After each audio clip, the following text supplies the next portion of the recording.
calor da manhã mexicana era intenso, como se refletisse a crescente tensão que pairava sobre toda a região. Enquanto a luz do sol batia nas fachadas dos prédios do centro da cidade do México, a presidente Claudia Sheinbaum fazia um pronunciamento que reverberaria muito além das fronteiras do país. Vestida com um traje formal e tom firme, ela rejeitou veementemente as ameaças de ações militares ou incursões por parte dos Estados Unidos em território venezuelano, afirmando que qualquer tentativa de Trump de expandir operações para além da Venezuela, envolvendo diretamente o México, não apenas seria inaceitável, como poderia desestabilizar todo o hemisfério ocidental. As palavras vinham carregadas de uma mistura de diplomacia e alerta, um sinal claro de que o México estava pronto para se posicionar contra qualquer tipo de intervenção que pudesse arrastar a América Latina para um conflito maior. O eco dessas declarações não se limitou aos microfones diante de Sheinbaum.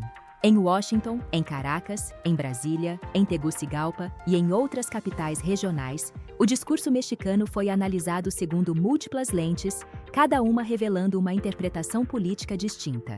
O que aconteceu neste episódio começou quando, em resposta à operação dos Estados Unidos na Venezuela e à captura de altos membros do governo venezuelano, surgiram rumores e declarações públicas de membros da administração Trump insinuando que poderia haver uma expansão de ações caso ameaças fossem percebidas em nações vizinhas. Foi nesse contexto que o México, um país de enorme peso demográfico e geopolítico na América Latina, sentiu a necessidade de deixar clara sua posição de soberania e de proteção do espaço regional. Para a mídia de centro, como exemplificado pela cobertura de Military.com, o discurso da presidente Sheinbaum foi contextualizado dentro das normas tradicionais de política internacional e soberania nacional.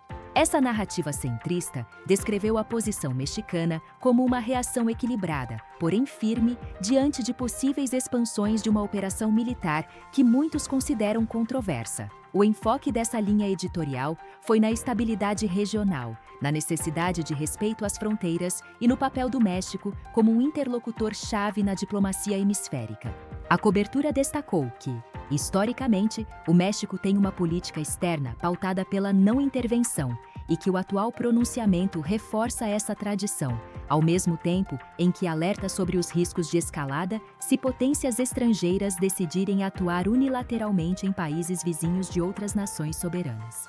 Segundo essa narrativa, a fala de Sheinbaum foi mais do que uma crítica, foi uma reafirmação de princípios consagrados no direito internacional, soberania, autodeterminação e cooperação entre Estados. A abordagem centrista busca evitar alarmismos ou acusações ideológicas, favorecendo uma leitura que coloca o México como um moderador prudente em um momento de possíveis tensões crescentes. Da perspectiva dessa linha de mídia, as declarações mexicanas fazem parte de um diálogo diplomático legítimo que visa reduzir riscos e preservar a estabilidade regional. Por outro lado, a mídia classificada como de esquerda, exemplificada por reportagens do Los Angeles Times, adotou uma abordagem mais crítica ainda sobre o que foi dito e suas implicações. Nesta vertente, o discurso de Sheinbaum é interpretado não apenas como um posicionamento soberano, mas como um alerta contra um padrão histórico de intervenções externas que, na visão de muitos críticos, tem consequências devastadoras para as populações civis dos países afetados. A leitura de esquerda enfatiza que a experiência latino-americana, ao longo do século XX, está cheia de exemplos em que políticas intervencionistas em nome de segurança ou luta contra o crime acabaram por gerar instabilidade, sofrimento humano e ciclos de violência que se estendem por décadas. Sob essa ótica, a fala mexicana não é apenas diplomática, mas moral, um chamado para que a região se una em defesa de sua autonomia frente a influências externas. A mídia de esquerda destacou a fragilidade já existente em países como Venezuela, Nicarágua e Cuba, e apontou que qualquer ampliação de ações militares poderia agravar ainda mais crises humanitárias e deslocamentos populacionais.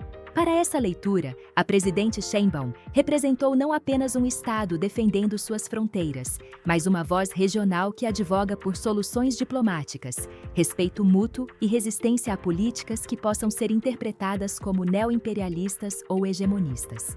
Já a mídia de direita, representada por veículos como o National Post, ofereceu uma leitura distinta, muitas vezes mais alinhada com a lógica de robustez de política externa norte-americana. Nesse ponto de vista, o discurso de Sheinbaum foi visto por alguns como um gesto excessivo de confronto que poderia complicar ainda mais a já delicada relação entre os Estados Unidos e seus vizinhos latino-americanos. A narrativa de direita tende a enfatizar a necessidade de combater ameaças transnacionais, como redes criminosas, tráfico de drogas e influências de governos considerados hostis às democracias ocidentais, argumentando que a expansão de operações não deveria ser descartada apenas por temores diplomáticos. Para essa vertente, o posicionamento mexicano foi interpretado como um sinal de que alguns países da região estão dispostos a se opor às estratégias americanas de segurança, mesmo quando essas são justificadas como medidas de contenção a perigos que, na visão dessa linha editorial, afetam diretamente os Estados Unidos e seus aliados. A cobertura de direita, portanto, pintou um quadro no qual a firmeza mexicana poderia ser percebida como fricção desnecessária em um momento em que a coordenação entre Estados Unidos e América Latina poderia ser crucial para conter ameaças conjuntas. O que emerge desse emaranhado de narrativas é uma América Latina em plena reconfiguração, onde cada palavra proferida por líderes regionais assume um peso estratégico que ultrapassa o significado imediato. A resposta de Sheinbaum veio em um momento em que todos no continente parecem conscientes de que os dias de uma ordem passiva de relações internacionais acabaram. Agora, soberania, respeito mútuo e equilíbrio de poderes voltam a ocupar o centro do debate regional, desafiando tanto velhas alianças quanto expectativas de alinhamento automático a qualquer potência externa. Para além das grandes capitais, nas ruas e bairros comuns, o impacto dessa disputa verbal entre governos estrangeiros e regionais ressoa de forma prática. No México, muitos veem o gesto de Sheinbaum como uma afirmação de identidade e dignidade nacional. Em outras partes da América Latina, há quem interprete a fala como um aviso de que intervenções unilaterais podem reacender ressentimentos históricos e agravar divisões internas. Enquanto isso, em Washington e em Brasília, as discussões seguem sobre como equilibrar interesses de segurança com respeito às tradições diplomáticas que sustentam a paz regional. No centro de tudo isso está uma pergunta que não pode ser ignorada. Até que ponto uma nação pode afirmar sua soberania sem provocar tensões que ameaçam o equilíbrio de toda uma região? A resposta, assim como a própria questão, permanece aberta.